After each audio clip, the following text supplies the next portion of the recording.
आज के मुख्य समाचार। माफियाओं द्वारा प्रतिबंधित गुटखा व्यवसाय मानोर पुलिस की सुरक्षा में किया जाता। केंद्र ने सेवानिवृत्त मुख्य न्यायाधीशों को 6 महीने आवास और 1 साल तक सुरक्षा दी जाएगी।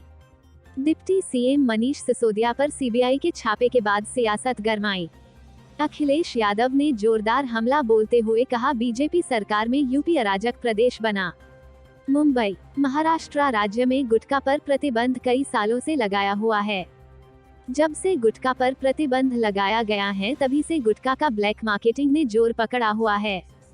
मुंबई से सटे पालघर जिले के मानोर पुलिस थाने की हद में कई प्रतिबंधित गुटखा के होलसेल के बड़े बड़े व्यापारी हैं। इस सभी व्यापारियों का प्रतिबंधित गुटखा की गाड़ियां रात के समय में मानोर पुलिस थाने से होकर गुटखा माफियाओं के गोदाम तक पुलिस सुरक्षा में पहुंचाया जाता है। इन गुटखा की गाड़ियों को मानोर पुलिस सुरक्षा देने का मामला प्रकाश में आया है।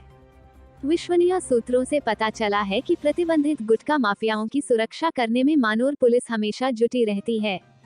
उनकी गुटखा की गाड़ियां माफियाओं के गोदामों तक पुलिस सुरक्षा में पहुंचाया जाता है। इन गुटखा माफियाओं के नाम जल्द ही प्रकाशित किए जाएंगे।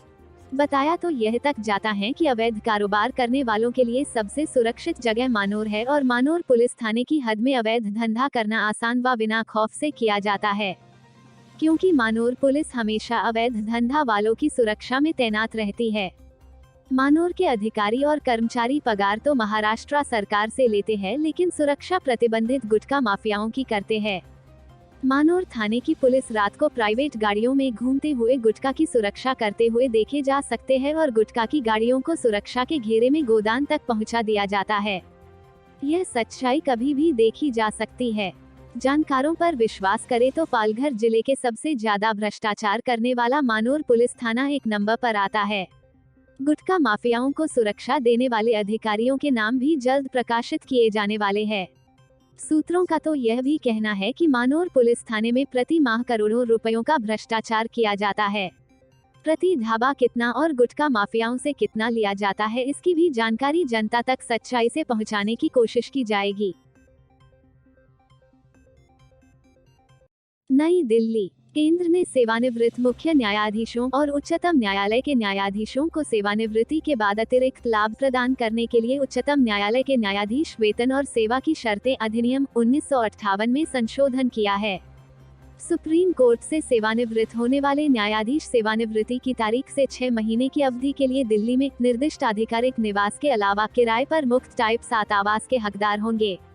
कानून और न्याय मंत्रालय द्वारा जारी अधिसूचना में कहा गया है, एक सेवानिवृत्त मुख्य न्यायाधीश या सेवानिवृत्त न्यायाधीश सेवानिवृत्ति की तारीख से 1 वर्ष की अवधि के लिए 24 घंटे व्यक्तिगत सुरक्षा गार्ड के अलावा निवास पर 24 घंटे सुरक्षा कवर के हकदार होंगे। न्यायाधीशों को सेवानिवृत्ति होने की तारीख से 1 साल तक के लिए एक चालक मिलेगा, सुप्रीम कोर्ट में एक चालक के बराबर, और एक सचिव या सहायक सुप्रीम कोर्ट में शाखा अधिकारी के स्तर के बराबर को सेवानिवृत्त मुख्य न्यायाधीश और एक सेवानिवृत्त सुप्रीम कोर्ट के न्यायाधीश के साथ तैनात किया जाएगा। नियम 4 में यह प्रावधान भी डाला गया है कि सेवानिवृत्त मुख्य न्यायाधीश सेवानिवृत्ति की तारीख से 6 महीने की अवधि के लिए दिल्ली में नामित आधिकारिक निवास के अलावा किराए पर मुफ्त टाइप 7 आवास का हकदार होगा। अधिसूचना में आगे कहा गया है कि एक सेवानिवृत्त मुख्य न्यायाधीश या सेवानिवृत्त न्यायाधीश का हवाई अड्डों पर औपचारिक लाउंज में सम्मान किया जाएगा। दिल्ली के डिप्टी सीएम मनीष सिसोदिया पर सीबीआई के छापेमारी के बाद सियासत गर्म है। आम आदमी पार्टी और बीजेपी में वार पलटवार का दौर जारी है। मनीष सिसोदिया ने हाल ही में कहा था कि उनको बीजेपी की तरफ से ऑफर मिला था कि वो पार्टी तोड़कर बीजेपी में आ जाएं, मुख्यमंत्री बना देंगे, लेकिन बीजेपी ने इसे कपोलकल्पित बताया। इन सबके बीच आम आदमी पार्टी ने फिर कहा कि दिल्ली सरकार को गिराने की बीजेपी साजिश रच रही है। एकनाथ शिंदे के मैटर में बीजेपी ने जो प्रयोग किया था वो प्रयोग मनीष सिसोदिया के मामले में फेल हो गया है। दिल्ली के सीएम अरविंद केजरीवाल ने कहा कि पिछले 2 से 3 दिन में कुछ विधायकों ने बताया कि उन्हें सीबीआई और ईडी की धमकी दी जा रही है। यही नहीं, उन्हें लालच देकर आप से बाहर करने की कोशिश की जा रहा है। यह एक गंभीर मुद्दा है। इस संबंध में चर्चा के लिए पार्टी की पॉलिटिकल अफेयर्स कमेटी की बैठक शाम 4 बजे बुलाई गई है। जांच एजेंसियों का दुरुपयोग हो रहा है। दिल्ली सरकार गिराने की कोशिश हो रही है। आप विधायकों को तोड़ने की कोशिश। विधायकों को 20 करोड़ का ऑफर, विधायकों को तोड़कर लाने पर 25 करोड़ का ऑफर। बीजेपी को विधायकों को तोड़ने की चिंता। संजय सिंह ने कहा कि आप बीजेपी की कोशिश को इस तरह से समझ सकते हैं कि विधायकों को तोड़ने और तोड़कर लाने के लिए अलग अलग रेट तय किए गए हैं। जहां विधायकों को 20 करोड़ का ऑफर दिया जा रहा है तो वहीं जो विधायकों को तोड़कर लाएगा उसे 25 करोड़ देने की व्यवस्था। अरविंद केजरीवाल सरकार की लोकप्रियता से घबराई बीजेपी किसी हद तक जाने के लिए तैयार है। लखनऊ, समाजवादी पार्टी के राष्ट्रीय अध्यक्ष अखिलेश यादव ने एक बार फिर बीजेपी सरकार पर जोरदार हमला बोला है। अखिलेश ने कहा कि बीजेपी सरकार में उत्तर प्रदेश अराजक प्रदेश बन गया है। यहाँ अपराधी बेलगाम है, प्रशासन नाकाम है और जनता से किए गए बीजेपी सरकार के वादे खोखले और जनता को धोखे में रखने वाले हैं। लोग असुरक्षा में जी रहे हैं।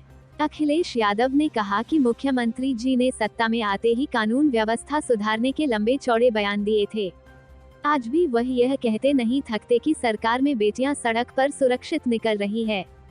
शुरू में उन्होंने रोमियो स्क्वाड और मिशन शक्ति के भी खूब विज्ञापन छपवाए थे, लेकिन हकीकत में उत्तर प्रदेश महिला उत्पीड़न एवं दुष्कर्म के अपराधों में पहले नंबर पर है। उन्होंने कहा कि सड़कों पर सत्ता संरक्षित असामाजिक तत्व बेटियों के लिए काल बन रहे हैं। फतेहपुर में छेड़छाड़ से तंग आकर 18 वर्षीय युवती ने फांसी लगाकर अपनी जान दे दी। अयोध्या में महिला साध्वी को महंत बनने से रोकने और जान से मारने की धमकी भाजपाई दे रहे हैं। मेरठ के रोहटा गांव में बेटे के सामने ही महिला की नृशंस हत्या कर दी गई। महिला सशक्तिकरण का मजाक यह है कि रोज ही महिलाएं अपमानित और उत्पीड़न का शिकार हो रही है। कई भाजपा नेताओं के भी नाम दुष्कर्म के मामले में सामने आए हैं। मासूम बच्चियों के साथ दुष्कर्म और हत्या की घटनाएं रोज घट रही है। क्या भाजपा सरकार का यार का यही रामराज्य है? अखिलेश यादव ने कहा कि भाजपा राज पूरी तरह से अंधेर राज में बदल गया है। सच बात तो यह है कि भाजपा सरकार में कानून व्यवस्था चौपट है। कानून व्यवस्था पर शासन प्रशासन का कोई नियंत्रण नहीं रह गया है। अपराधी बेखौफ हैं और जनता भय और आतंक में जीने को मजबूर है। लोकसभा चुनाव 2024 का सबको इंतजार है। अब सब अपने मताधिकार से भाजपा की अहंकारी सरकार को सत्ता से बेदखल करने का पक्का मन बना चुके हैं। Bureau report, Mumbai.